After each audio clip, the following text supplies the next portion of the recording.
čuli smo ovu Božju riječ koja je jako usko vezana sa onom o kojoj smo slušali prošle nedjelje i ona nam daje odgovore na mnoga pitanja. Daje nam odgovore na pitanje, zaključuje o onome što smo slušali prošle nedjelje, kakav je Bog. I daje nam odgovore na pitanje u koga da se pouzdamo u životu, na što da se oslonimo.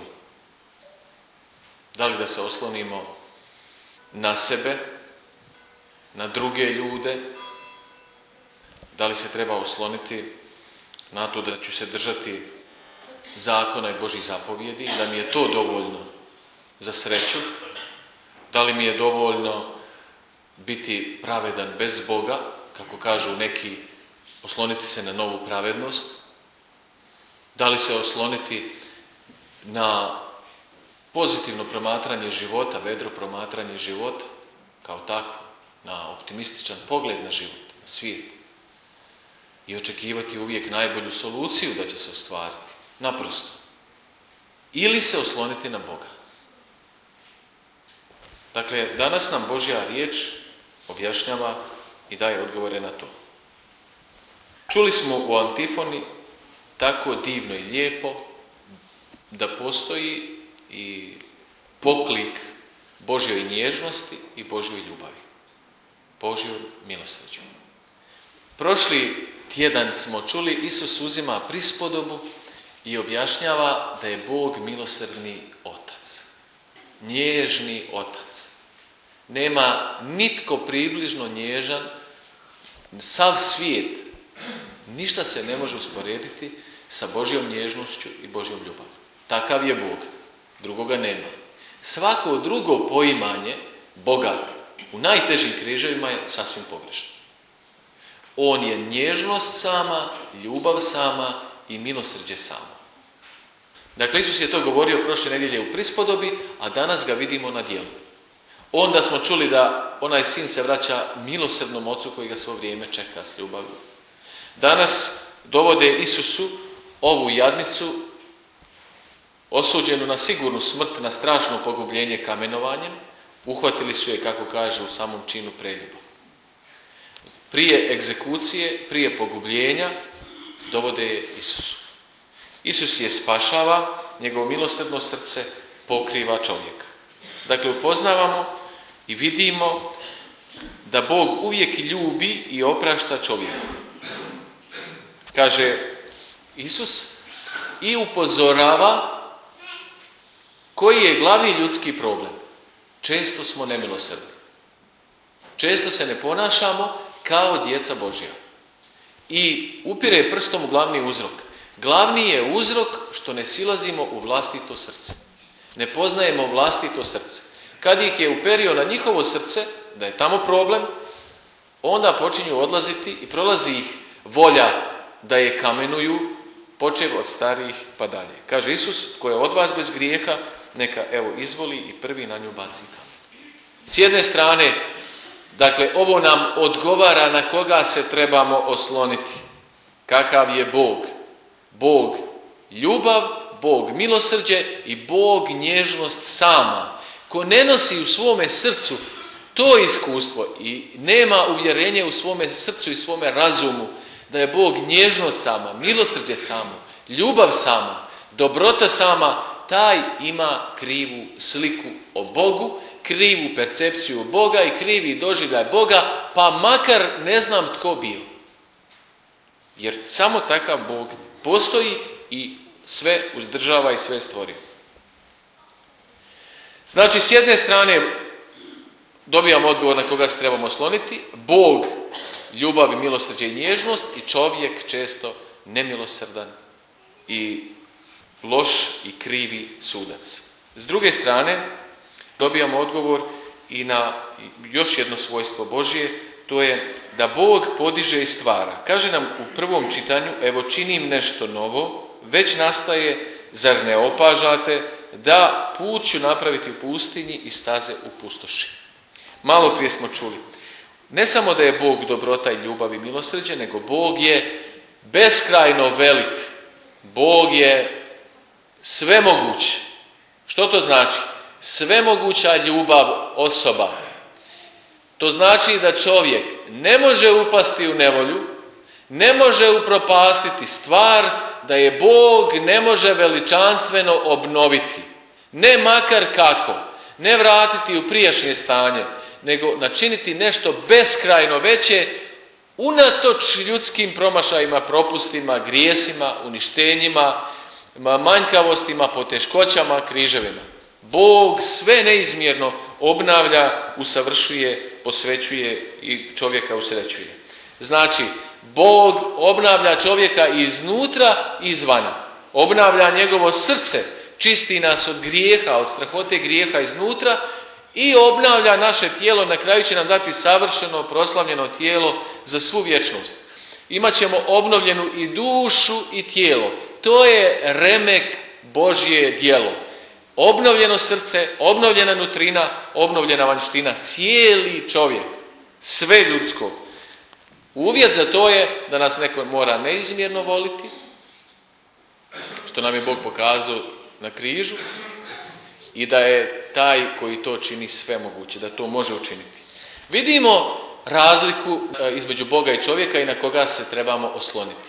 Bog je sama ljubav i Bog je svemoć, veliki Bog. S druge strane, čovjek je vrlo često egoističan i nemilosrdan i nemoćan. Stoga Bog obnavlja i ljubi, dakle, stoga Bog podiže i stvara, stoga Bog oprašta, podiže i zove, a čovjek ono radi što može, očajava i kažnjava, očajava i kamenuje, jer je bespomoćan i egoističan. Stoga je povijest Božjeg djelovanja ljudskog, Bog zove i kuca na vrata srca čovjeka i očekuje čovjeka, kako smo čuli prošle nedjelje i ove nedjelje smo vidjeli u ovom evanđelskom događaju, a čovjek eliminira, izbacuje iz svoga društva i iz svoga srca, kako su upravo bili namijenili sudbinu ovoj jadnoj ženi. Iz toga zaključujemo da je temelj naše nade samo Bog. Nikakva, kako nam kaže Sveti Pavao u drugom čitanju, čak ni ljudska pravednost, ona od zakona, ona koja nastaje iz pridržavanja Božjih zapovjedi. A kamoli neka nova pravednost ljudska koja nema veze s Bogom. Niti ikakvo ljudski optimizam ni pesimizam, očekivanje najboljeg ishoda, utemeljenog na čovjeku i koji će imati možebitni ishod. Nema nade, nema pouzdanja, nema ufanja bez Boga. Kaže nam u prvom čitanju prorok Izaija, niti ne mislite na ono što je prošlo, evo činim nešto novo, već nastaje. To može samo svemoguća ljubav, Bog. Čovjek stalno upada u beznađe iz kojeg izlazi samo s Bogom. Nema opravdane očekivanja dobra bez Boga. Čovjek nema odgovor za nesreće svijeta i za zlo u svijetu bez Boga. Ali ako je s Bogom, nema optimizma i pesimizma, ishod je sigurno dobar. Ishod je apsolutno vodi prema sretnoj ljudskoj sudbini. Svaki uvjet Božjeg djelovanja je čovjekova dobra volja, čovjekova spremnost na otvaranje i suradnju, čovjekovo obraćanje. Znači otvaranje Bogu ljubavi, čovjekov je odgovor na sve njegove probleme. Ali spremnost na obraćanje je uvjet za Božje djelovanje u ljudskom životu. Zato Isus ženi kaže, ni ja te ne osuđujem, idi i od sada više nemoj griješiti. Otvori prostor Božjem djelovanju u svome srcu. Jer Bog je, dakle, jedina nada. Zaključimo, čovjekova nada počiva na ovo dvoje, na Božjoj ljubavi, milosrđu, dobroti, nježnosti jednom riječju i na Božjoj svemoći, Božjoj veličini i na ljudskoj vjernosti, na ljudskom obraćenju. Pozicija čovjeka u odnosu na tog Boga je ili vjernost, kako je bio onaj sin koji je ostao uz oca, koji je trebao usto poprimiti njegovo srce, da poprimamo milosrdno i dobro srce Boga, da budemo uz Boga i da postajemo i ponašamo se kao prava djeca Božja, Ili kao onaj drugi sin koji je bio daleko od Boga, koji se vratio ocu. Nije dovoljno što je Bog dobar, što je otac milosrdan, što čeka sina, što svaki dan gleda kad će sin doći, nego sin mora ocu poći, pokrenuti se i vratiti se ocu.